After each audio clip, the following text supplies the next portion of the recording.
I stood on the balcony, just myself and me, looking out in the windy sunset. The sounds of my world faded away. In that solitude I found myself wanting, but unable to come to terms with the future plans that had unleashed themselves upon my very world.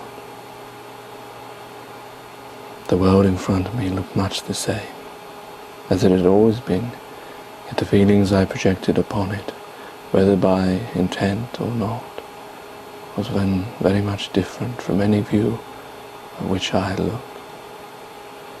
The spaces between objects appeared large, engulfing me more as I looked through them. The expanse of the clouds and the unfolding universe above folding out like a blossoming flower, yet tinged with a sour colour. I looked down from the balcony upon the ant-like people walking through, carrying on their daily duties, much the same as I would have the day before this. I felt disconnected as I watched upon them, my feelings distant from them, as if I were a different species, yet this feeling was not a new one. Yet it was ever more present than most days, and much more apparent to me now. I turned back to see my cold, dingy flat.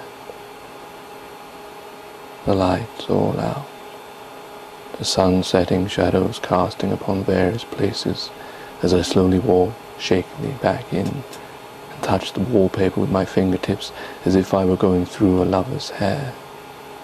But all that was left on my fingertips was dirt and dust, which I wiped into my trousers as I laid my rough hands into my legs as I sat down upon the orange-lined leather couch and looked about my flat as I took it in anew, as I readjusted to the way it would always look. And yet everything was exactly the same as was before. But the missing item, neither bought or sold, was a love that I had that very day buried, forever lost. Every man and woman must face the tragedy of losing a loved one at some time or other. It's unavoidable.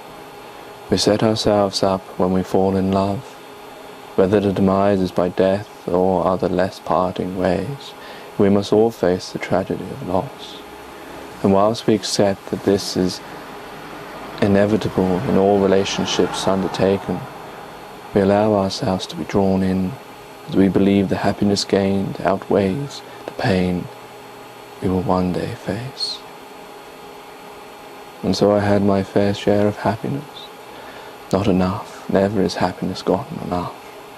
But I had no choice of amount given out, so now I had to accept the pain of loss. Much as any contract signed, we must honor the deal, yet what terrible, terrible pain it truly is. I had often thought about this day, daydreamed of it, drawing on tears and words softly spoken of this moment, almost practicing, and yet whilst it was truly painful then, to really be past a dream into reality was far, far more painful. I sat looking into the mirror that hangs low above the small mantelpiece, above the fireplace that has not been lit for such a time now. The vision of myself looking back at me was haunting, to say the least. I looked a wreck of a man, my eyes all red and bloodshot, blue lines running around my pale face, my hair windswept, all the appearance of a graveyard look. The black suit and tie still adorned. It was hard to tell who I had buried this day. Maybe I did indeed bury part of myself, even if it belonged in another body. Is it then possible that my love lives on within me, as I die within her? I suppose so, as I reflect upon her face, within my mind's eye. The room cluttered about with all our junk. Feels so empty and different. Now her presence is not there, her voice not heard, the deadly silence, all the empty spaces. All of it seems so pointless now. I look directly into my eyes, staring back at me in the mirror, as if to try to understand myself, to show myself the way I'm feeling, the utter sadness I'm undergoing.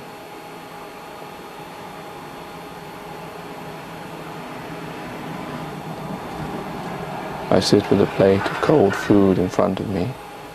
On the table still lay the same as she had left it.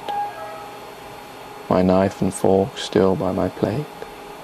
The food untouched, not even able to eat it, as I am haunted by the loss of you.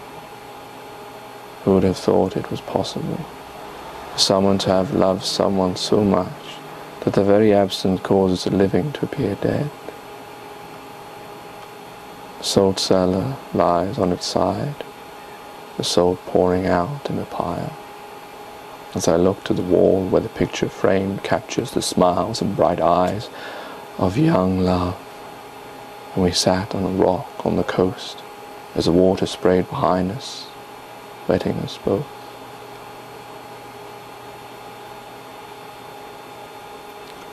Laying in bed, the empty space where your body would lay beside me, as I stare, arms folded outside the blanket, head in sunken pillow, eyes staring upwards, as the table lamp draws in the light, the rain lightly taps the window pane, the clock on the far wall beats the seconds, as the minute hand clicks a notch further in place.